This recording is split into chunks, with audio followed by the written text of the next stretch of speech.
Thank you very much, Madam Deputy Speaker. It's an honour and a privilege to be able to speak in this important debate.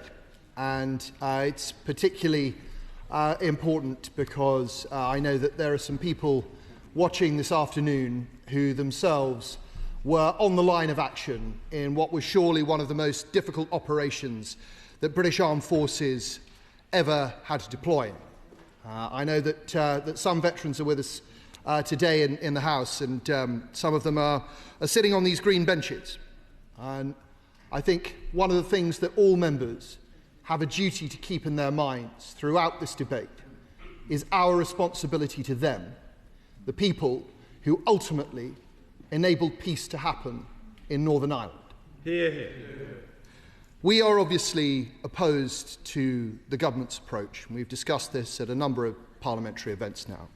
We think that the government has options that it is not taking and that it is compromising both the peace of mind of veterans but also endangering our military capability into the future. I noticed in the Times today an important letter from some retired SAS officers who said, peace requires compromise, restraint, and the decision to stop refighting the past. And the legislation that the previous government brought in was specifically designed to try and draw a line under all of the events that had happened, not so that there would not be information provided to families and victims, because ICRA enabled that to happen, but so we could move on from a new phase of the Troubles conflict, which was being fought in the courts. What we have now, and what we are debating today, will obviously have a chance to go through in greater detail when the legislation returns to the House for Committee of the Whole House. But the government's remedial order that we're debating now, which seeks to delete parts of the 23 Legacy Act, following the ruling of the Belfast Court of Appeal last year, means that the government says that it has no choice but to act as it has no choice but to try and change the legislation by means of remedial order. But we don't believe that that's the whole story, because, of course, when the government came to power, it had the option of appealing that decision that was made in the Court of Appeal in Belfast. We know that they did, because the previous Conservative administration had received legal advice saying that not only was a legal challenge possible, a legal challenge had a high chance of success. Indeed, there were many experts outside of this House, legal experts outside of this House, in think tanks such as Policy Exchange, who set out why that might be the case. The government has implied two reasons why it dropped its appeal. The Secretary of State said in the House today, I think, and also on the 17th of December, that he believed that there was a moral outrage at the idea of immunity, and that there was a need to respect human rights law. And on their own grounds, these are respectable positions, but they're also clearly not quite true. In the first instance, the human rights argument can't stand on its own merits because there were grounds to appeal. And the government chose not to. So the government never found out what the actual position on human rights might have been if it had gone to the highest court in the land. But also, on the idea that immunity is a moral outrage, I fear that the Labour Party is being, at best, disingenuous.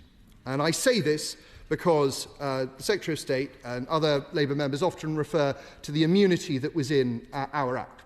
Well, there was immunity, but it was conditional immunity. That's the point. It was immunity that was conditional on people giving up information to ICRA. And this was not a novel concept.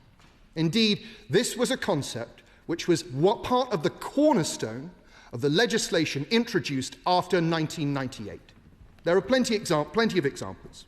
For the decommissioning of weapons legislation, which actively allowed for the destruction of forensic evidence which could have led to prosecutions. The victims' remains legislation, which allowed people to come forward and tell the authorities where victims were buried without fear of prosecution. What we might call immunity in return for information. The letters of comfort, which have already been discussed. There can be no doubt that John Downey effectively received immunity for the Hyde Park bombing case by dint of his letter of comfort. Yes. And so with the royal prerogatives of mercy, and so, most significantly of all, with the 2005 legislation that Peter Hain, now Lord Hain, then Secretary of State, brought to this House, the Northern Ireland Defences Bill, which explicitly created, or would have created had it been passed, immunity for terrorists. Terrorists, not for everyone, for terrorists. And it was only when, under pressure from families and the Conservative Party, that the government agreed to bring veterans into that legislation, that it was dropped because Sinn Féin ceased to support it. Correct. And I say this respectfully because the Secretary of State, the now Secretary of State, was in the Cabinet at the time and would have been bound by collective responsibility on this issue. I'm grateful for that giving way. In essence, what he's talking about here with the agreements, the destruction of weaponry and the loss, therefore, of any ability to prosecute or proceed, was in a way one way, because there is no way on earth the same process was allowed for soldiers that had served in Northern Ireland, as all evidence was kept, captured and can be used against them, whereas the weaponry that was destroyed and all other matters such as letters of comfort tended in one direction on this. So when the government talks about equivalence, they're wrong. It has never been about equivalence, it's been about one-way traffic. My right honourable friend could not be more correct. It has always been one-way traffic. And whenever this side of the House, whenever the Conservative Party has tried to create equivalence for veterans, the Labour Party has backed down. And that was something that we saw in the case of 2005, and I'm afraid that it's something we're seeing now, because when we introduced conditional immunity for veterans in the same way that conditional immunity had been used time and time again after 1998, the Labour Party opposed us. They did. Incredibly selective memory over the issue of conditional immunity. And on my right honourable friend's point about the unlevel playing field, I was discussing this with my honourable friend Lord Kane, who served the Northern Ireland Brief for very many years, who reminded me last night that in 1992 the IRA bombed the major forensic lab in Belfast, one of the largest bombs ever planted, £3,000 bomb, damaged about 1,000 houses, and it absolutely obliterated an enormous amount of forensic evidence that was kept on the IRA. And to that extent, the IRA gave itself a form of immunity by destroying evidence in a way that the British state never would have done. So we have to ask ourselves, why did the government really drop its appeal? And the Secretary of State says it was because of immunity. I'm afraid I can't believe that, because the Labour Party supported immunity in the past.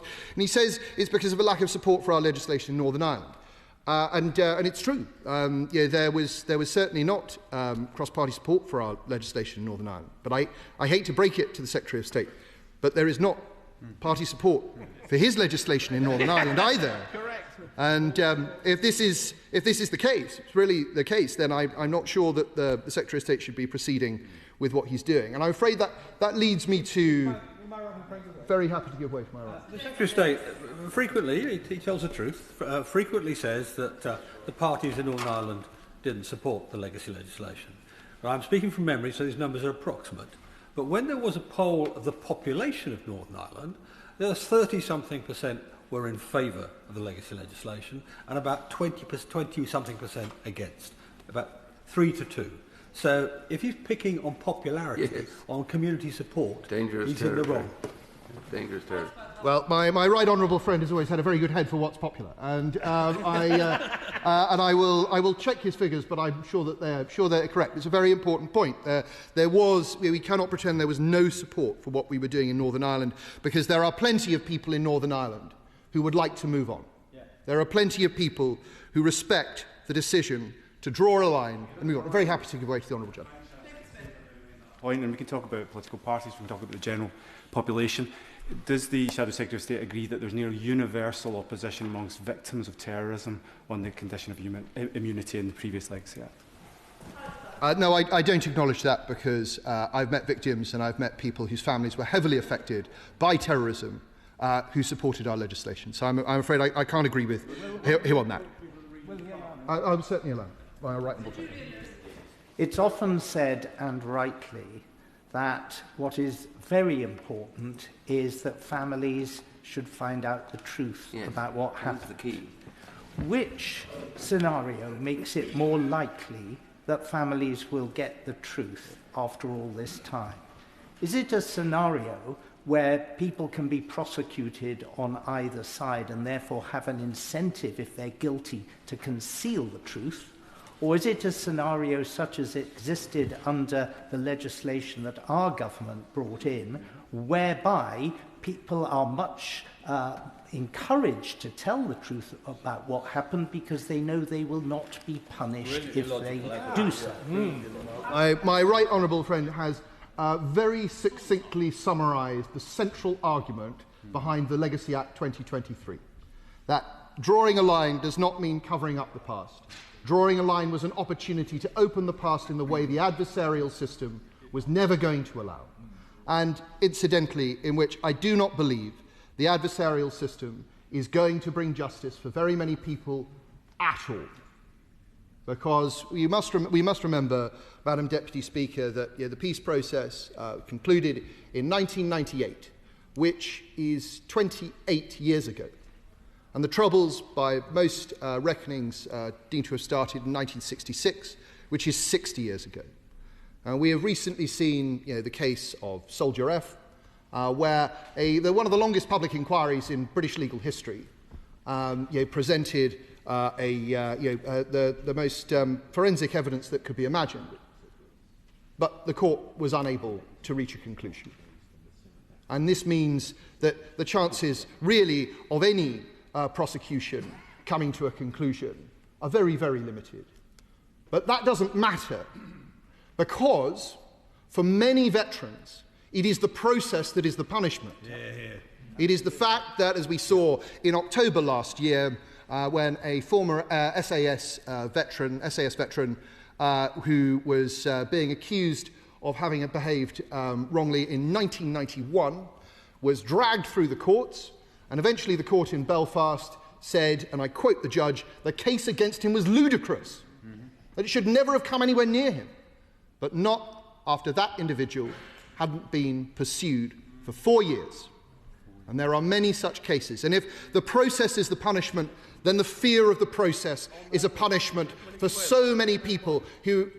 I will give way to my right honourable friend. My right honourable friend makes, again, a very good point on that specific case. But that judge also criticised the allocation of legal aid for that case. He said he could not understand how legal aid was given for such a futile case. But isn't this also a problem in Northern Ireland, that the legal aid rules there drive a machine which harms our soldiers? Again, I have to agree with my right honourable gentleman. There is, in some quarters, an industry which I fear is allowing victims to believe that their chances of success are far greater than they are in practice. And this is, this is not pleasant. So we have to ask ourselves, why did the government drop its appeal? On that point, I will give way to my honourable. I'm very grateful to my honourable friend for giving way on that point, as well as the self-licking lollipop of legislation and compensation.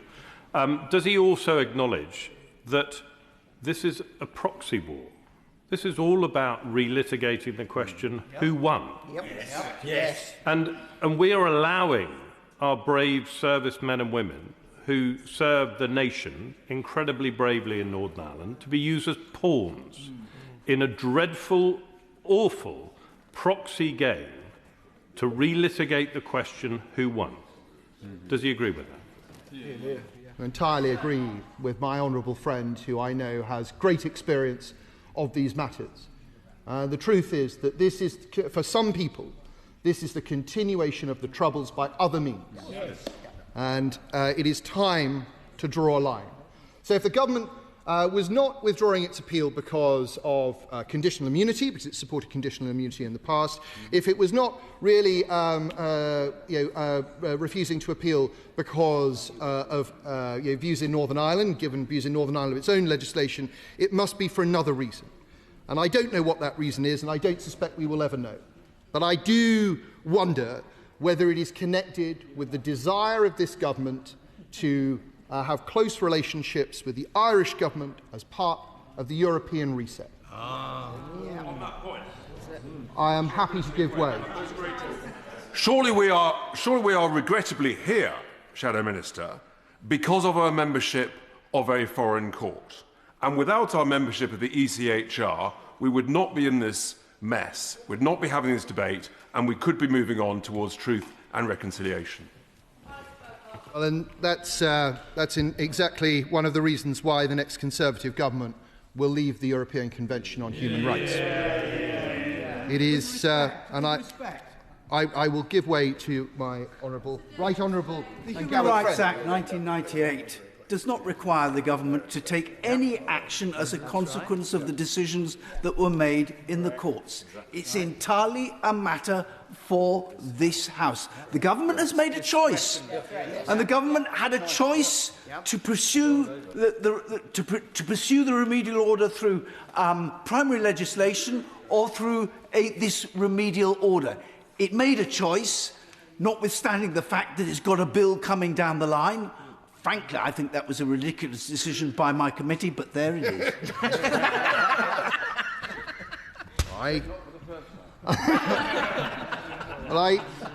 I believe that we almost got a sort of scintilla of insight into how my right honourable friend feels about the latest Joint Committee on Human Rights report. I'm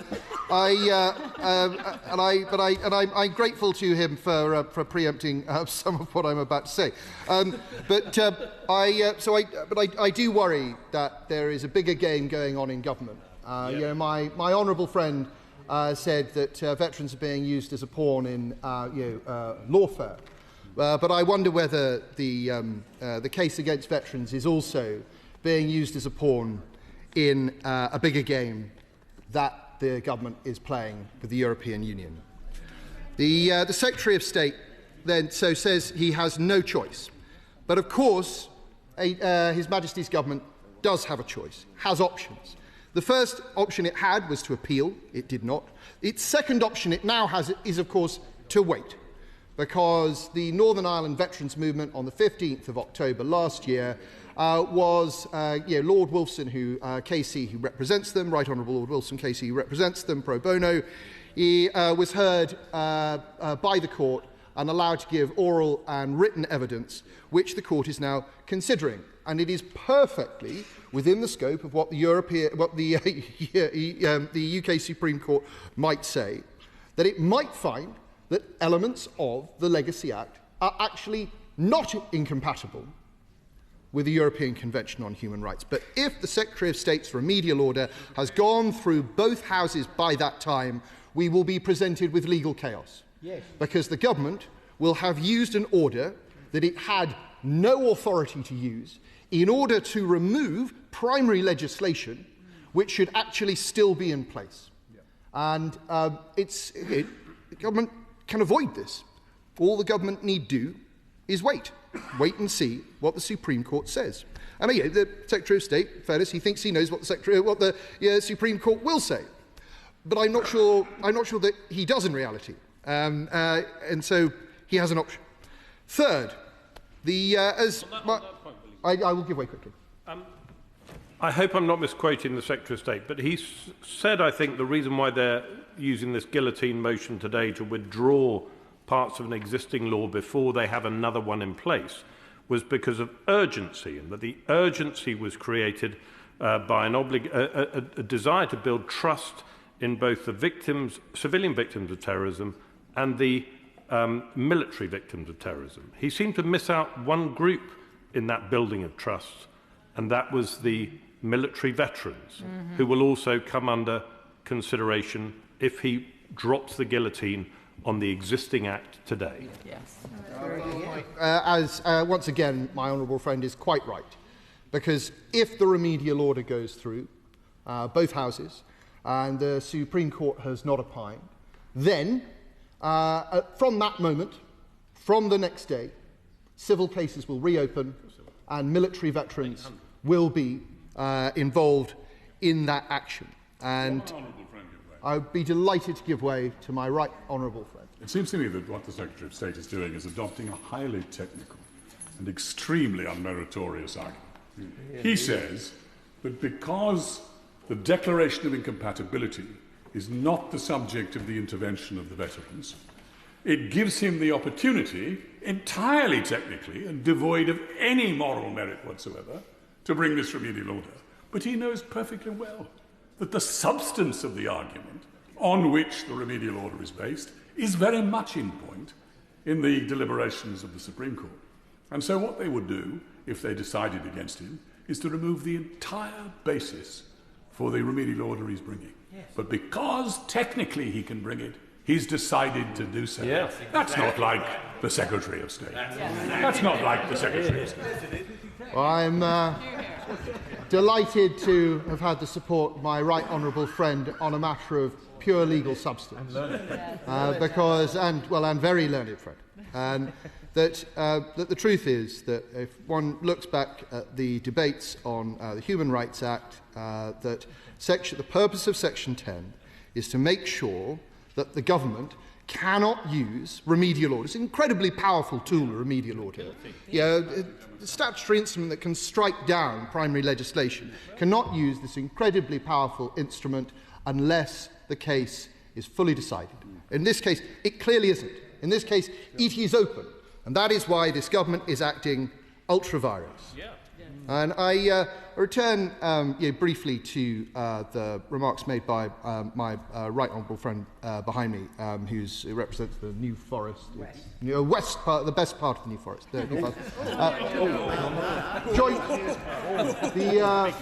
The joint first best place in the New Forest.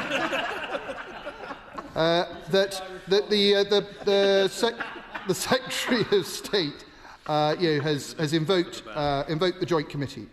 But it is my understanding that the Joint Committee, when it wrote its report, was unaware that the Northern Ireland Veterans Movement was being heard in the Supreme Court. Yes. And I rather think that that might have had a profound effect on what they wrote. I'm happy to give way.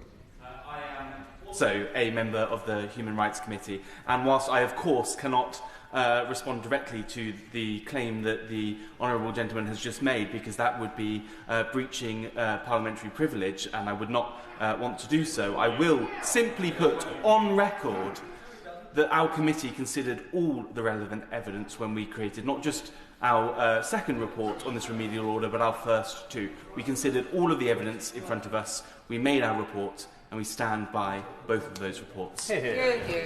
I'm not doubting that the committee examined all the evidence it had available to it. What I'm disputing is what evidence it had available to it.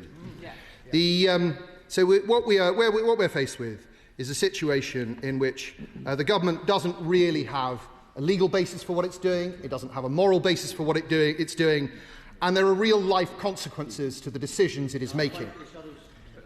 I'd be delighted to give way to my honourable friend.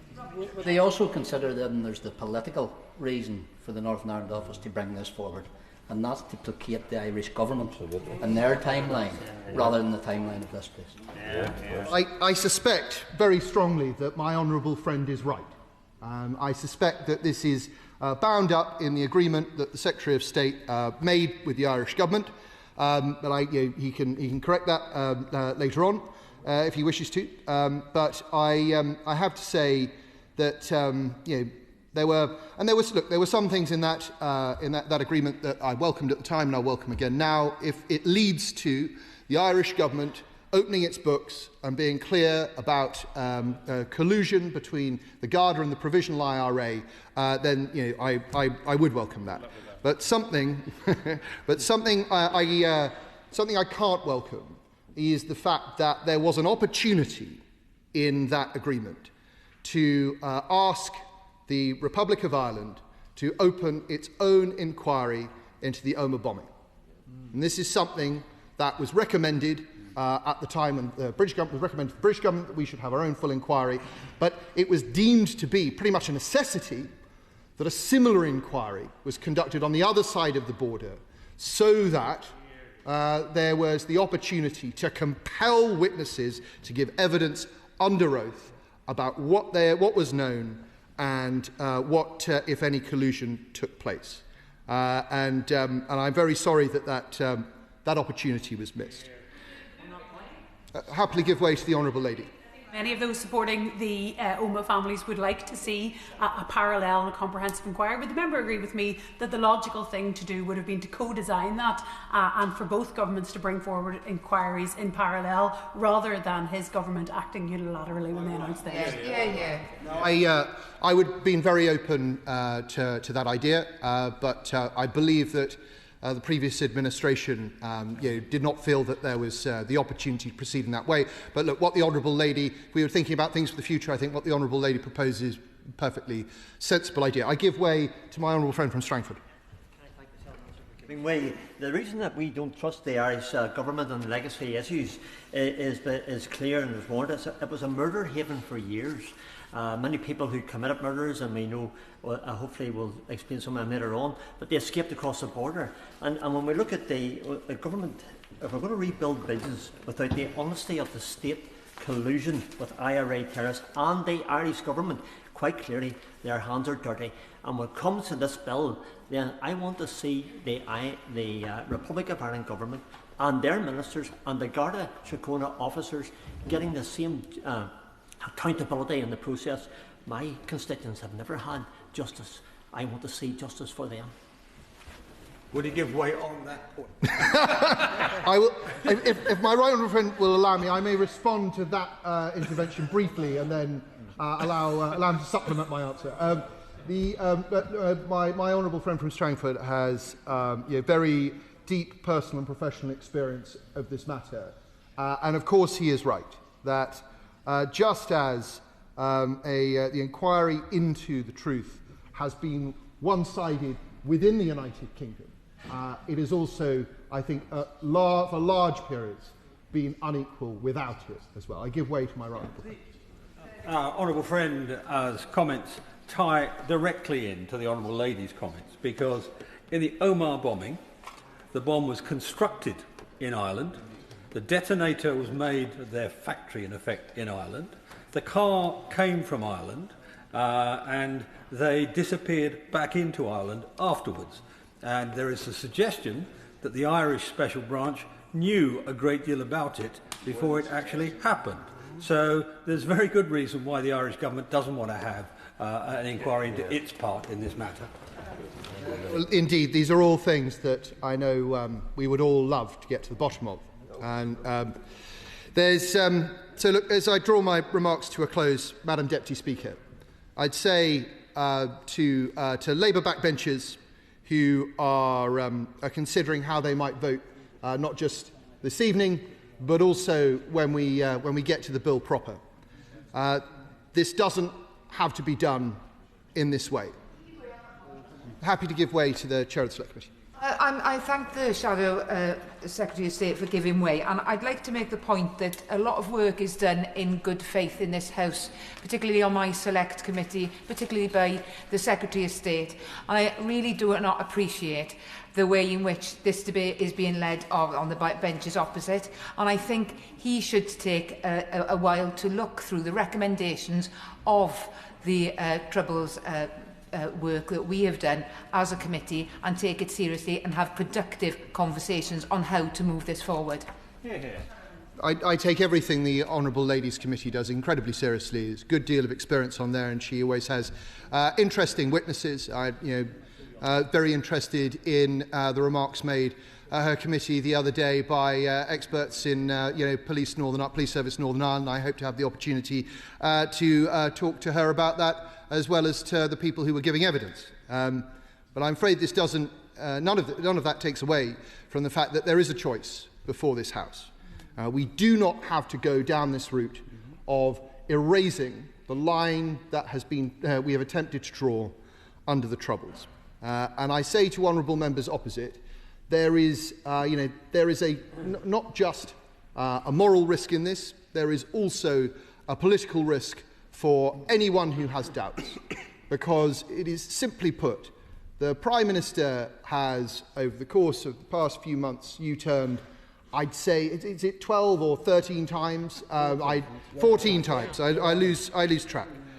And I believe that there is every possibility that just as there was a U-turn 24 hours ago on social media for young people because of representations that were made, I believe, from 60 members of the Labour backbench, so there is the opportunity to stop the government in its tracks on this incredibly serious issue.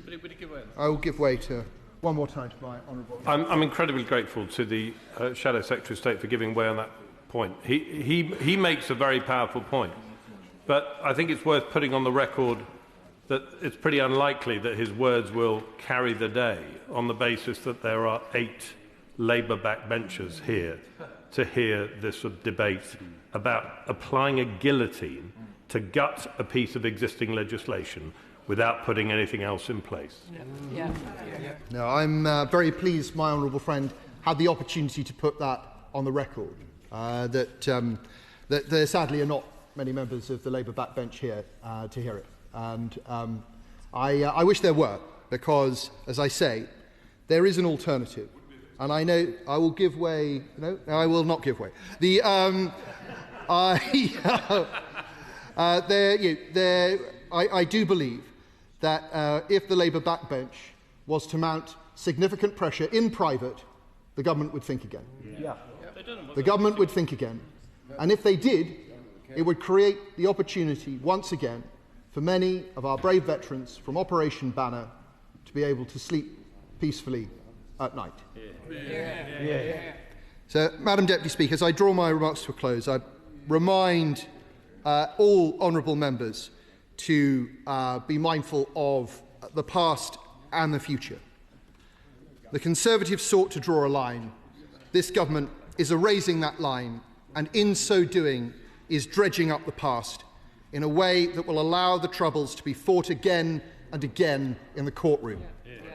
This continuation of the conflict by other means, by legal means, ultimately undermines and reduces the opportunity that we have for reconciliation. It also, undeniably, comes at an operational cost. We know this because those people who know most about military operations tell us it is so. General Sir Nick Parker and General Sir Peter Wall, both of whom who have served our country at the very highest levels, write today in the Telegraph, those currently serving, particularly in operations where judgment is exercised under extreme pressure, are watching closely. If lawful decisions taken in good faith can be re-examined endlessly, decades